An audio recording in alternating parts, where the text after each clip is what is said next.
Hello, hello. Welcome to another episode of Walk the Dog Cinema.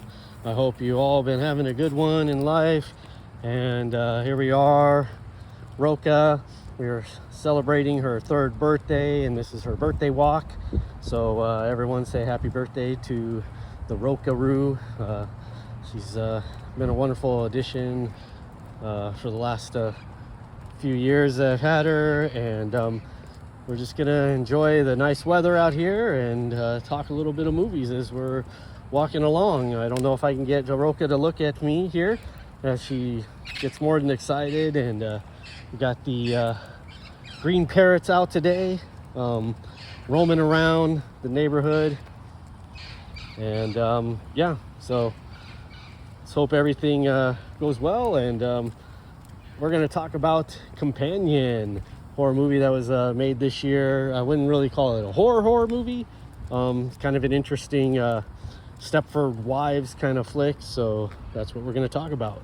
So yeah, Companion,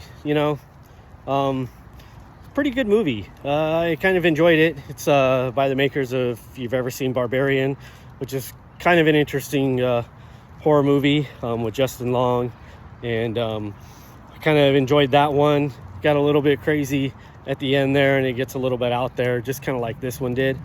But overall, it's an entertaining movie. This one has some more sci-fi elements to it than actual horror. Like I said, you could probably tie this one to like Stepford Wives. They give away that plot twist, so that's not a spoiler. It's pretty much right up front about the main character being an android.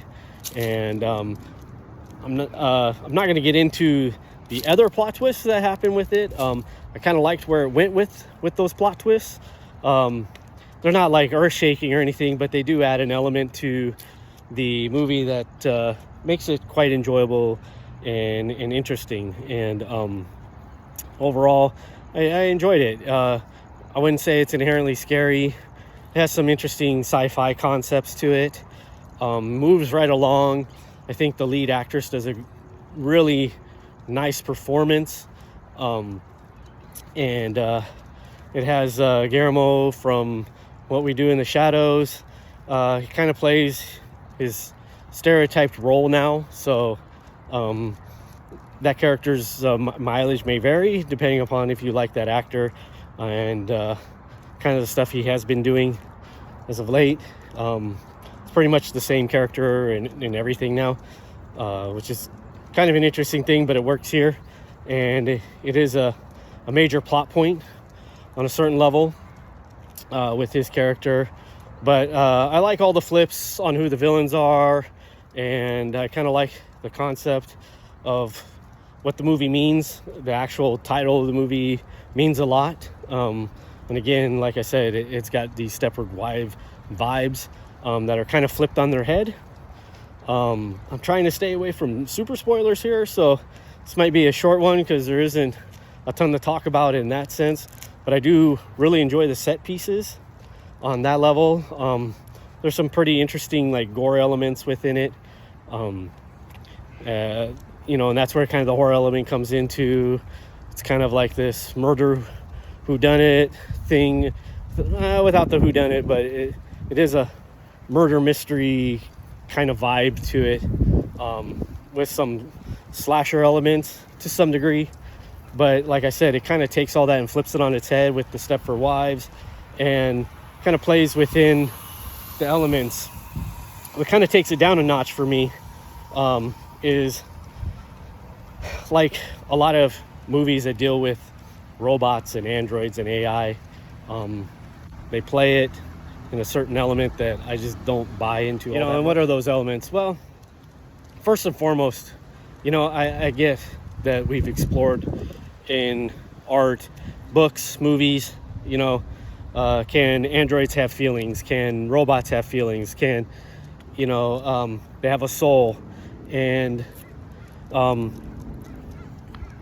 one of those people that, though it can be an interesting concept, it's a little overplayed for me, but the flip side is for me, that can never be the fact.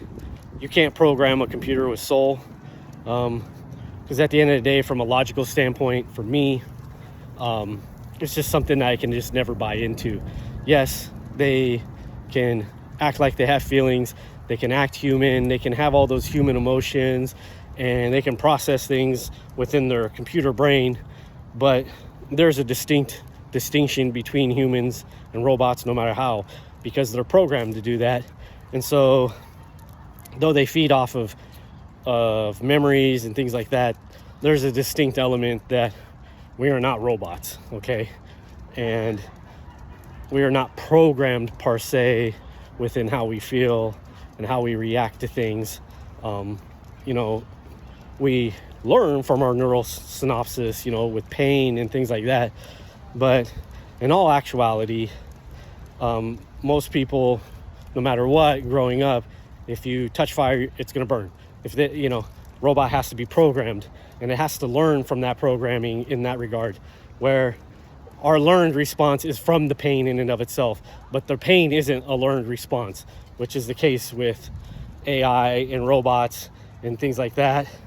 And though the movie plays with all that stuff a lot, but like iRobot and other robotic movies, when you kind of start breaking it down, I tend to lose the fun within those elements, because they're not human, and no matter how much they act human, they're just not human. And so to me, they don't even sit on the same level as like a dog, who, on one level, yes, they have learned responses within their instincts and stuff, but there's certain things that all dogs do, period, end of story, from an emotional standpoint on how they act.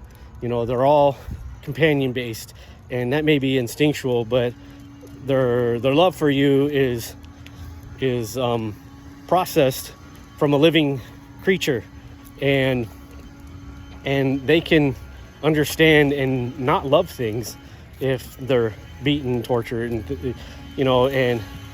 you'd say, oh, that's a learned response. Yeah, but it's derived much different, where just like a human being who is emotionally abused, they can always love their abuser, but at the same time know that it's wrong. Where that, I don't care what AI and all of those kind of things, when you start getting into heady stuff like that, the computer becomes rather unresponsive and doesn't necessarily deal with it in complex human emotions. I don't care how much programming and how much we want to put into the movies with that. That's my opinion on that. And so that stuff always knocks down these kind of elements when we deal with AI and robots and how they think and stuff like that. Maybe that's why I like Terminator so much, and some of the other movies, where they kind of make them emotionless, make them very logical, things like that, which seems much more realistic, even though they act within a emotional response on something because they're self-preservation. It's still very logical and processed like a robot. This one, it still kind of does that, but there are some aspects where I'll just get into.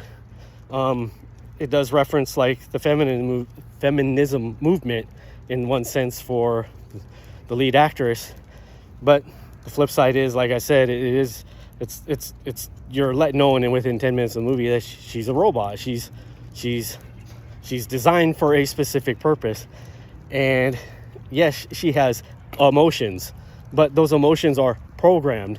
And yes, maybe through AI she's learned, but on one level, not really. And so some of the elements that they try to make very human in that, they ring true if it was a actual human being, but in here you're kind of like, yeah, that argument just doesn't hold water.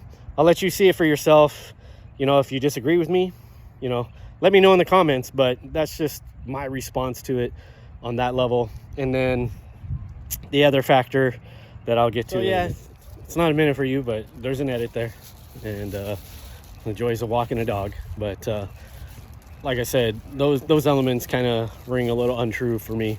And then the other flip side that they do is that they show that the robots can get highly aggressive based on pushing the aggressive sliders, or they're intelligent.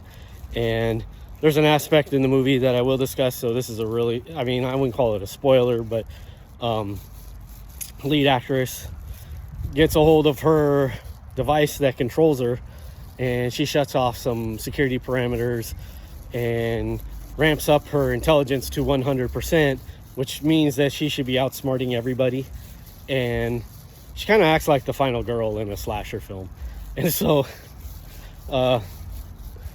you're kind of like, oh wow, that part of it, she should have like really been out thinking people in just this crazy way. And I guess you could say, well, she's still programming and learning and things like that, but yeah, then it just became a pointless scene. So and then I point back to my first step of it, is that, okay, so you want us to feel that she's human, but then you have these elements where she's very much a robot. And to me, you can't have your cake and eat it too in that element, for the most part. So the two kind of contradict each other a little bit. How do you fix that? I don't know. Like I said, I think kind of like Sinners and some other movies, deserves a watch. You know, at least once. It has some really cool elements to it, like I said, and it's fun, you know. So check it out. It's on HBO Max if you don't want to rent it and you have that service, and you can watch it there. But check it out. Pretty fun movie. Let me know what you think in the comments about it, if you've seen it. Let me know of any we're coming on to September, October, you know, get into the swing of horror movies here. I've kind of been watching a few here and there. I'm you know, hitting that in that button as we come into fall and getting the kind of weather that's nice always to be out in. So let me know what you think. If you like what you see, subscribe. Otherwise, have a great day, everybody.